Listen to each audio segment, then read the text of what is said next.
Uma boa noite a todos, sejam todos bem-vindos aqui na página do Facebook no Núcleo Frei Henrique. Estamos ao vivo para a transmissão da palestra a eficácia da prece, pedi e obtereis, em base ao Evangelho segundo o Espiritismo.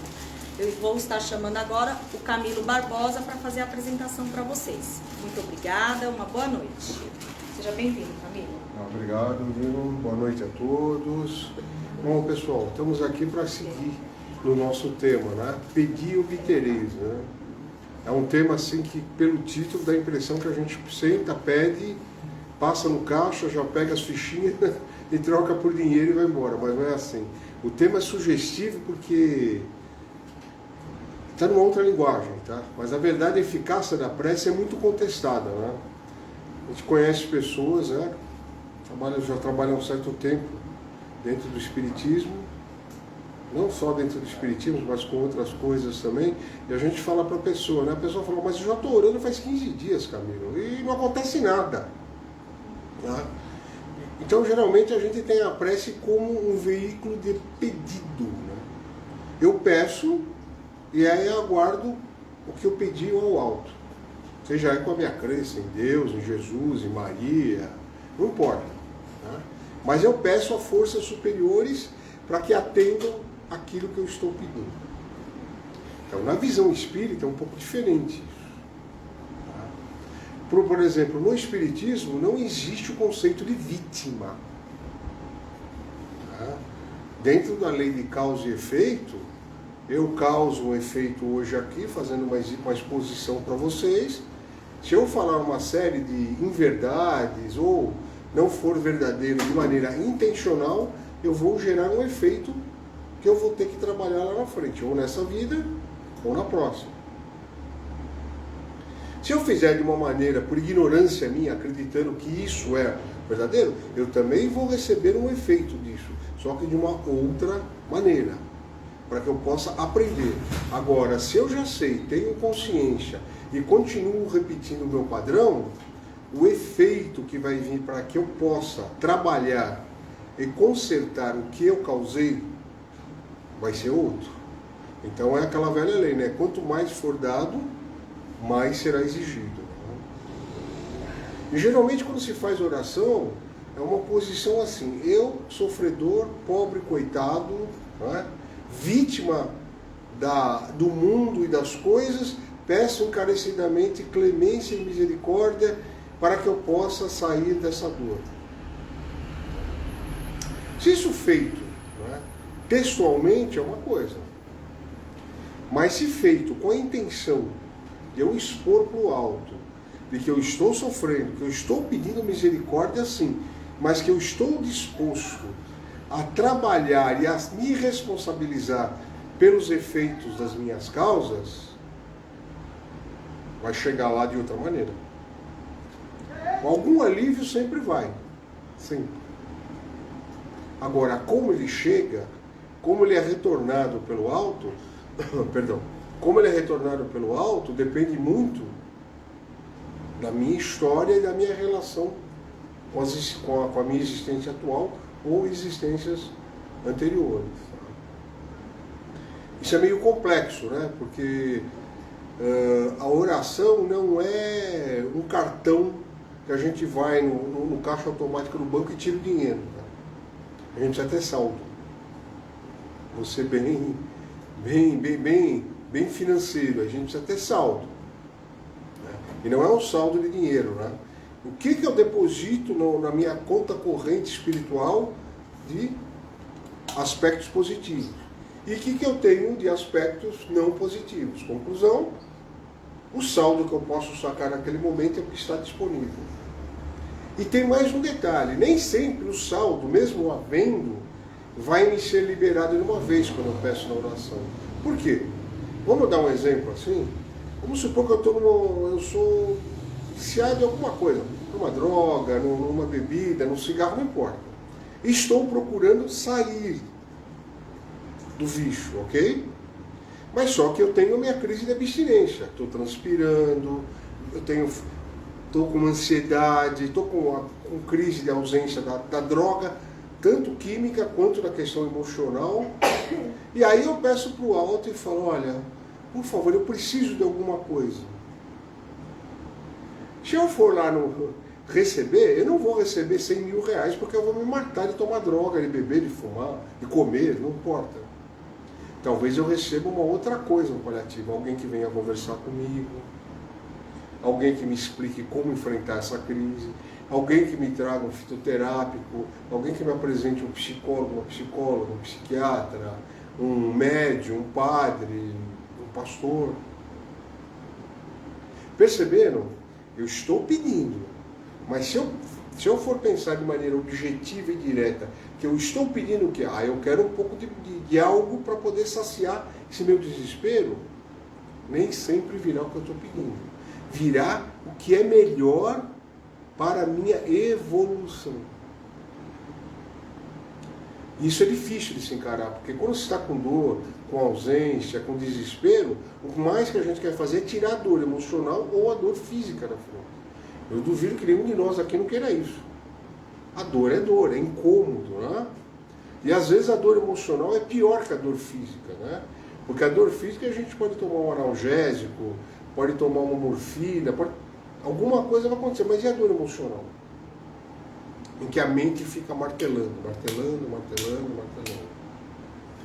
Então percebam que a oração tem que ser olhada de uma outra maneira. Primeiro como uma conexão. Eu estou me conectando. Essa é uma palavra da modernidade, né? Você tem que ter conexão com as coisas. Tá? Se eu estou num relacionamento, pode ser de trabalho, amoroso, familiar, filial, eu tenho que estar conectado com quem eu estou me relacionando. Não adianta eu conversar com vocês aqui e parar da gente, dá licença, eu preciso ver no meu celular o saldo bancário. Gente, eu tenho que estar aqui. Em corpo, em mente, em alma. Senão eu não vou conseguir atingir meu propósito e vocês vão ficar altamente satisfeitos. Então não vai haver conexão entre nós. Porque conexão é ida e vinda, tá? Não é só ida. Deus, a divindade, o nome que queiramos dar, nos responde de forma positiva. Porém, Deus não é uma personalidade, um ser. Deus é uma inteligência suprema. E Deus se manifesta através da sua criação. Então, se eu quiser falar com Deus, como dizia o Gilberto Gil naquela música, eu tenho que pensar como o livro A Cabana. Deus pode ser a Bia, a Dil, um de vocês, o nosso amigo ali, o menino. De repente ele vem e me fala uma coisa que eu estou precisando ouvir, nem ele sabe direito o que ele falou. Tá? Os nossos irmãos evangélicos chamam isso de inspiração. E nós, que viemos do ramo católico, perdemos esse hiato, essa conexão com a inspiração. Nós ficamos muito presos à imagem. Não estou criticando a imagem, mas a gente não pode olhar para a imagem achando que está conversando com Deus. A imagem tem que nos remeter a me conectar com Deus. Assim vale para a vela, assim vale para o incenso, assim vale para o Papai Noel. Assim. Se eu pegar um objeto e falar, eu preciso de algo no mundo material que me lembre para eu poder me conectar, e depois você sai da imagem e faz a conexão, aí é uma indução no meio que você está usando. Mas se você me tirar aquele objeto e eu falar, eu não posso conversar com Deus porque eu não tenho objeto. Aí eu fiquei idólatra. Lembram quando Moisés brigou horrores para sair do Egito, que o povo hebreu era altamente idólatra, o bezerro de ouro, a passagem que existe, famosa, não é? Então isso não é oração, isso é idolatria. E pasmem, Deus não dá muito ouvido para idolatria. Tá? Deus não dá ouvido para idolatria. Nos ensinaram, né, que é um Deus que diz que é único, é um Deus que quer ser amado. Não. Isso era a visão daqueles homens daquela época. Como a de hoje é assim. Como daqui 150 anos, 200 anos será outra. Muito melhor do que a nossa, não tenho dúvida. Tá? Mas Deus espera que a gente colabore com Ele na criação. Por isso que Ele nos dotou de inteligência. Senão nós seríamos como os nossos irmãos menores, os animais. a gente seria regido por um espírito grupo, por um instinto. Né? O leão sai para caçar, tem a presa dele lá no círculo dele biológico. O predador, né? O predador, a caça. E a gente ficaria assim. Então, quando a gente se porta dessa maneira mais primária, a gente não consegue a conexão com Deus. Porque já nós não somos mais no estado animal. Não estamos experimentando o estado animal. Agora estamos experienciando no estado hominal, no reino humano, onde existe sentimento e emoção. Então nós somos diferentes dos nossos irmãos. Tanto que na escala de aprendizado nós somos os mestres dele. Né? Nós somos os mestres. Portanto que os cachorrinhos, os gatos, chamados pets mais próximos do ser humano, você para eles é tudo, não adianta. Tá? Então nós somos os deuses dele. Eles oram para a gente como?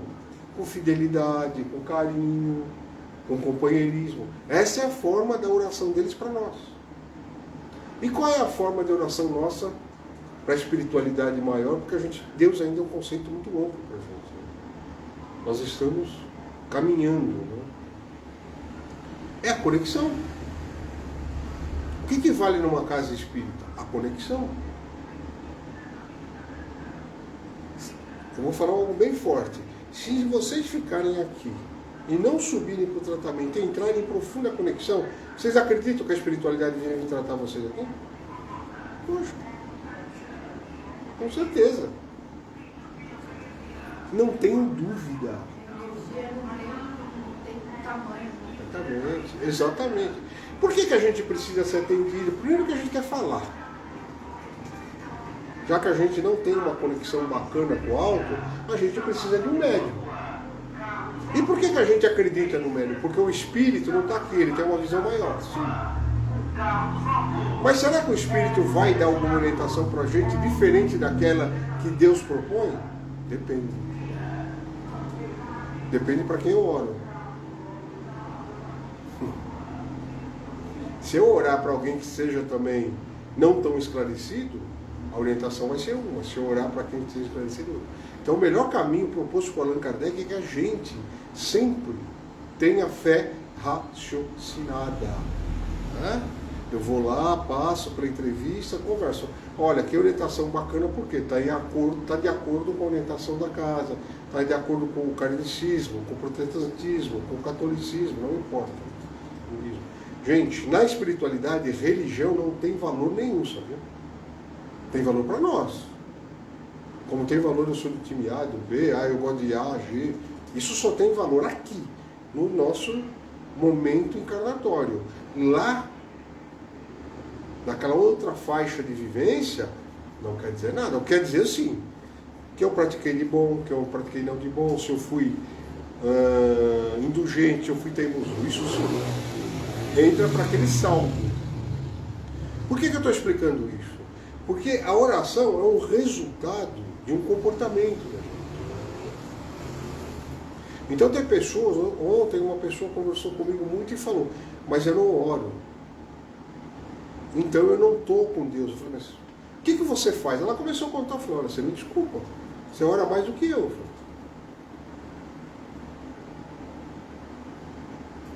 Ah, mas eu não paro para orar. Mas você respeita as pessoas? Procuro.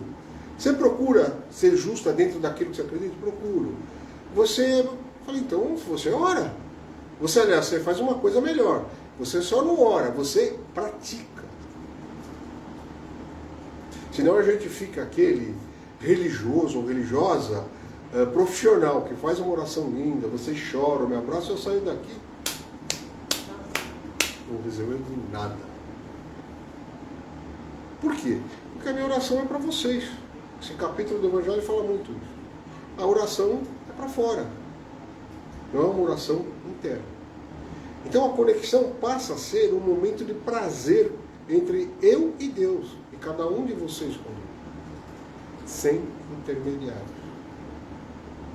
Ah, mas vai haver algum intermediário? Mas se conecta a Deus. A fonte criadora. Eu vejo Deus, por exemplo, como justiça, como temperança, como equilíbrio, como fraternidade, como amor. É assim que eu vejo. Eu tive experiências amargas na vida? Sim, mas devo ter outras. Eu caio, fico revoltado? Sim, me levanto e vou conseguindo. É assim que se faz. O problema não é cair, não é ter problema, não é ter questões adversas. É como a gente sai da situação, se porta. É isso que demonstra a nossa maturidade. E aí que a oração entra como fonte de renovação espiritual, renovação de energia e conexão. Porque se eu sou muito disperso, não consigo, por exemplo, parar de manhã um pouquinho, e mesmo eu vou ter que uma hora de manhã e à noite para me centrar. Seria como uma meditação, né? A yoga, a meditação. Para nós ocidentais, principalmente para nós latinos, ficar parado, sentindo a respiração, deixa a gente agitado. A gente não consegue. Mas isso é importante para a saúde mental e corporal. Quando eu tenho um sentimento, uma emoção, perceba, eu fabrico hormônios correspondentes àquele sentimento, àquela emoção gerada. Se eu estou com medo, eu vou ter ameaças. Tem gente que tem... Voltamos, gente. Precisamos estar conectados, certo? Então vamos lá. Nós estamos falando que um sentimento gera uma emoção dispara o fabrico de hormônios internamente. Então a própria oração é uma automedicação e uma autocura, sabiam? Você vai falar das ameaças. É. Às vezes a pessoa vai fazer uma prova. E a conexão é estabelecida quando eu abro meu coração. Não é a palavra que eu estou falando, tá? Posso fazer uma prece de Cáritas, estar mascando chiclete e pensando no jogo de amanhã. Fiz a prece de Cáritas, não fiz? Mas posso dizer, Deus me abre um caminho com todas as forças da minha alma. Então não são as palavras. E eu sou muito ruim pessoalmente para ficar decorando oração. Eu me perco. Tem gente que é legal, que consegue, não sou contra. Não existe contraindicação nisso. O que existe é aonde eu vou liberar o meu real sentimento. Também não adianta fazer aquela oração, eu sou culpado, eu sou um errante, isso não resolve. Olha, eu sei que eu estou errando e assumo minha responsabilidade, mas preciso de orientação para enxergar qual caminho tomar. Então eu estou me prontificando a trabalhar as minhas questões, mas não estou me sentindo suficientemente potente e com visão espiritual para trabalhar o que está surgindo na minha frente. Essa é uma oração mais positiva para a gente. Porém, o resultado que virá não vai vir diretamente o que eu estou precisando. Dinheiro, um amor, uma amizade, um novo emprego. Não, vai fazer eu me renovar. Lembra que eu falei que um sentimento gera uma emoção negativa, por exemplo, amor, ódio, raiva, ansiedade? Então, o contrário também vale para a saúde física. Então, quando eu me conecto com Deus com sinceridade e acredito naqueles valores divinos aos quais eu estou me ligando porque eu acredito nisso, a minha fé começa a se materializar no plano físico, não mais só lá no fundão que eu tenho que buscar. Nossa, mas está difícil buscar a minha fé. Por quê? Estou desanimado, estou descrente, a palavra é descrente, né? Mas crer de olhos fechados, que tudo vai vir na mão, né, é também partir para a decepção posterior, porque não vai vir. Pode acontecer numa eventualidade? Pode, porque é interessante para a nossa estrada de evolução. Mas não quer dizer porque eu desejei. Então aquela história, você deseja o universo manda, depende do quê? Porque senão seria simples. Eu decoro meia dúzia de mantras, faço meia dúzia de rituais e que se dane vai vir o que eu quero. Será que funciona assim? Não. Se funcionasse, não precisaria mais de sofrimento. Pega um ritual, transforma num processo psicológico, emocional, e eu passo a receita e vendo dentro de uma caixinha de ouro, vocês compram, eu fico trilhardário e vocês ficam bem. Mas não é assim que funciona. qual é a minha situação diante da lei da vida. Tudo isso vai influenciar. Então a gente tem que começar a olhar para a oração não como uma fonte de desejo, mas como uma fonte de renovação, uma fonte que vai me trazer uma conexão mais firme com o alto.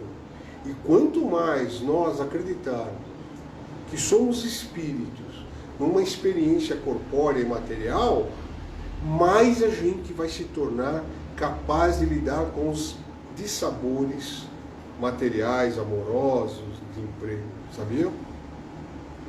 Agora, quando eu acredito que eu sou só matéria, que nada além disso vai existir, simplesmente qualquer dissabor material para mim é o fim. Eu vou para o fundo do poço, eu entro em depressão, tento suicídio, posso tirar a vida de alguém, posso fazer um monte de coisa. Por quê? Porque para mim é aquilo.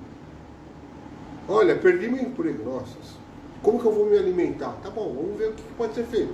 Perdi meu emprego, perdi minha identidade, perdi tudo. Eu não represento nada, pois eu não tenho emprego. Perceberam?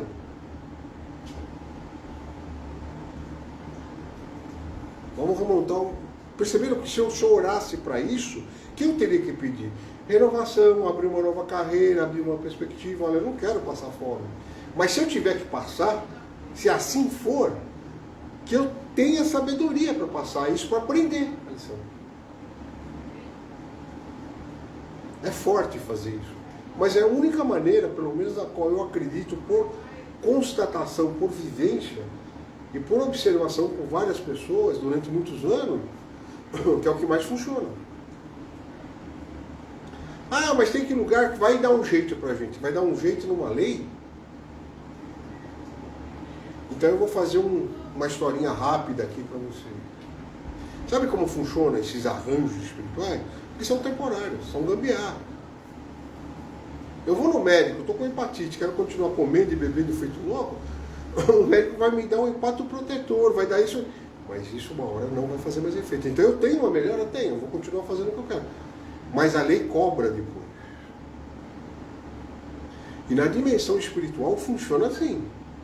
Os espíritos, tanto de um lado como do outro, por exemplo, que trabalham mais na luz, os menos na luz, eles sabem que quando a lei se instala, ninguém mexe mais nada porque a lei vai funcionar e tem que funcionar.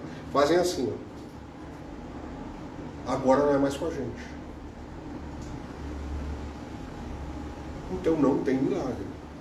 Tem trabalho, principalmente auto-honestidade. A gente tem que ser honesto conosco mesmo. Se eu sou uma fraçãozinha de um ser, que é uma inteligência suprema, não adianta eu querer ser esse ser. Porque eu não vou ser. Agora, se eu pegar o que eu tenho e fazer do limão uma limonada, como se fala popularmente, aí eu começo a ter sabedoria. Percebe? Só um minutinho. Então a gente tem que ser positivo? Sim, tem que ser positivo. Porém, a gente tem que ter consciência de que também nós não vamos ficar isentos de experiências. Acho que eu também tenho vontade de não passar experiência nenhuma negativa e ficar no meu cantinho, mas é impossível. Mesmo que eu pare de viver, meu corpo vai adoecer, sabia? Pai, eu não vou viver, não vou sair para trabalhar, não vou fazer mais nada. Vou ficar quieto em casa, eu vou adoecer. Por falta de movimento. O mundo que nós estamos requer movimento. Não existe nada estagnado e parado, tudo é vivo. Mas essa mesa, ela é composta de átomos. Os átomos giram, só que é uma conformação de energia condensada. O ar é uma energia mais sutil. A pedra é feita de energia. Então nós estamos num mundo onde tudo se conecta, tudo se interliga e tudo tem razão de ser. Porque se nós ficarmos individualmente achando que Deus tem que me atender a todas as minhas exigências, o que será do resto da humanidade? Porque não ia sobrar ninguém, porque cada um quer de um jeito. Eu quero um, a Bia de outro, a Dil de outro, a Val de outro, e aí? Porque nós somos falhos, gente, nós estamos aprendendo. Não adianta a gente querer ser bom. Nós estamos aprendendo. O que estou passando para vocês são experiências que eu coletei. Amanhã a Dil vem aqui, a Bia aqui, e vai passar a experiência que elas coletaram. amanhã vem você, vem você, vem você, e nós vamos começar a crescer a nossa experiência com a vivência de cada um. Então a oração é para tudo isso, é para que eu me relacione com as pessoas. Respeito é uma forma de oração sem fim, gente. Você não precisa concordar com alguém. Você não precisa dar uma esmola. Você não, mas só o fato de você respeitar, falar, pô, que esse cidadã saia logo disso, né? Porque não precisa, ele tem condição. Você já deu, mas você já ajudou, talvez melhor do que 20 centavos, do que R$2, sabia? Por exemplo, quando vai se doar algo para alguém, é uma forma de oração. Mas não com dó. Fala, tomara que isso daqui seja o princípio da sua retomada. Hã? Seja moedinha número 1, como dizia lá no Tio Patinhas do Walt Disney, né? Essa é uma forma de oração. Outra forma de oração é como se a gente estivesse conversando com Deus. Não precisa ser uma oração, fala, pô, Deus, estou nervoso, sou nervosa, olha, que coisa chata, tudo acontece errado comigo. Será que eu tenho saída? Mas pedir de uma maneira sincera, como eu falo, me ajuda, dá uma dica para mim. Hã? Não com aquela maneira arrogante. Tá vendo como eu tô? Olha aí, olha como eu tô. Já é uma reclamação. Exatamente. Vai chegar lá em cima, vai chegar tão fraquinho.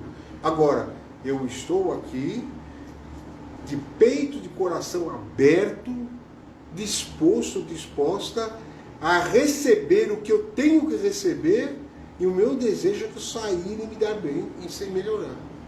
Lembra do André Luiz no filme Nosso Lar? Em que ele vai e volta para o umbral, né? Fica lá no umbral, volta. E quando ele volta pela última vez, ele para e ele faz uma oração sincera.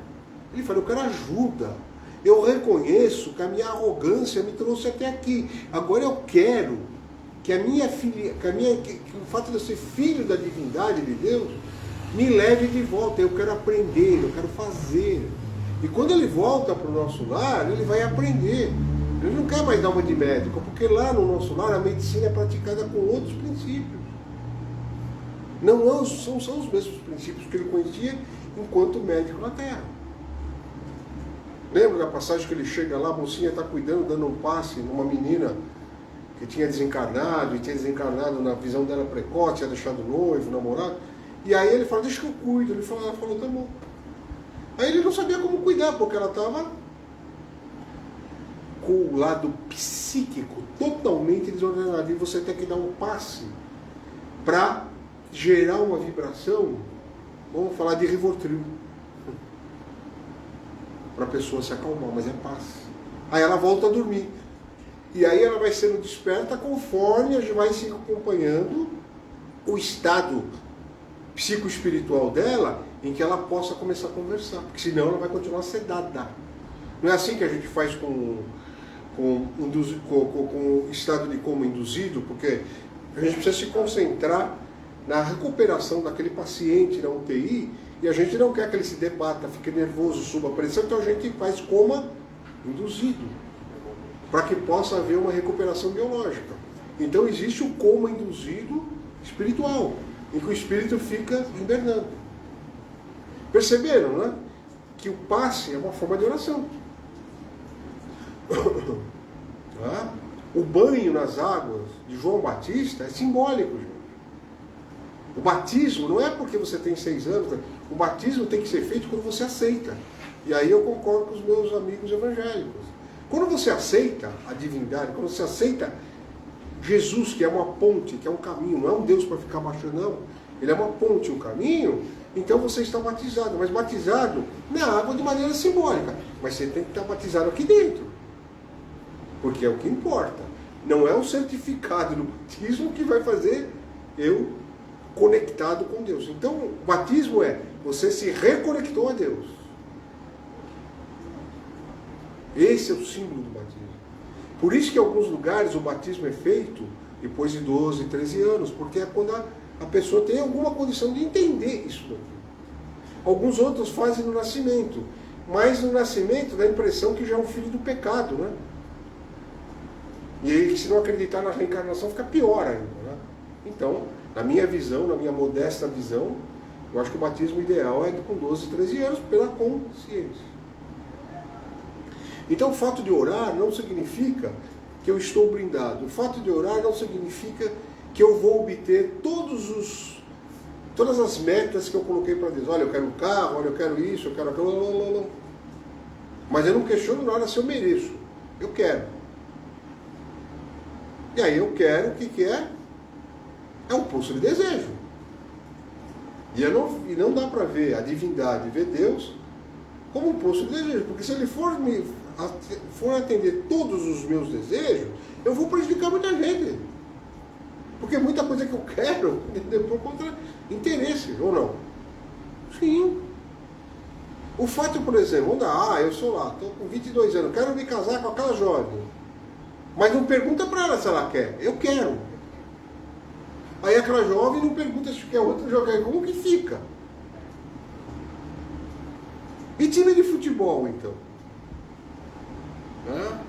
Me lembro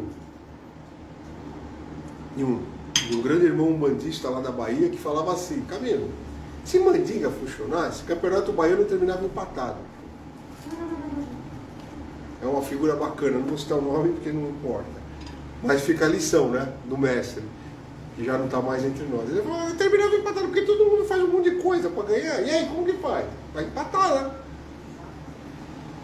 Então a oração não pode ter esses objetivos. Ela tem que ter e essa renovação, essa coisa desce em forma de inspiração na hora, é imediato. Agora, se você receber a inspiração, se sentir aliviado, e no dia seguinte não aconteceu o que você queria, volta para estaca zero. Aí você chega à noite, aí fica num ciclo vicioso, onde a gente não sai, né? É como de manhã tomar moderador de apetite, de tarde fazer academia e à noite comprar 6 quilos de bombom. A Bia é nutricionista. Vamos chegar ao que, Bia? A nada. Vai aumentar. Vamos engordar, é lógico. Quem não engordar vai ter um diabetes. Não é isso? Então a gente precisa de autoestima. E sem a conexão com Deus, a gente não tem autoestima. Porque a sociedade maluca que nós montamos, humana, ela não deixa a gente ter autoestima. Porque para você ser aceito para você precisa ter 36 quilos, ter 1,83,4 m por enquanto. Por enquanto. Por enquanto. Se você tiver uma ruga, você tem que fazer. Então, se eu para preencher esse checklist, esse processo de exigências da sociedade, eu não vivo. Porque eu perco conexão com o meu verdadeiro eu tenho que ser uma coisa para apresentar para as pessoas. E a conexão através da oração faz eu me sentir eu, que sou um ser que tem uma experiência exclusiva. Eu não sou o melhor, eu tenho a minha experiência exclusiva. Então talvez para mim é melhor ter 5 rugas, mas ter uma vida mais prazerosa. Talvez é melhor não ter 100 no banco e ter 30, mas ter saúde. Perceberam? Então essa conexão com Deus vai abrir a minha visão espiritual para isso. Quem vai ser o intermediário entre eu e Deus? A espiritualidade, é lógico. Quando a gente fala conexão, gente, nós não estamos prontos ainda para nos conectarmos, por exemplo. Nem com Jesus. Eu recebi Jesus hoje. Não recebeu, desculpa. É impossível um médium canalizar a energia de Jesus. Pô. É incompatível. Mas não é porque a gente não merece, nós não estamos prontos para isso. Quando nós estivermos prontos, nós podemos fazer igual a ele ou mais, como ele falou. Então ele deixou o caminho aberto. O caminho está aberto. Ele desbravou e falou: vem que dá certo. Agora, a oração é o nosso alimento diário. Se a gente não consegue fazer uma oração formal, faça uma vibração. Deseje boas coisas. Vê um fato positivo na televisão, em vez de entrar naquela vibe, vai lá, vai.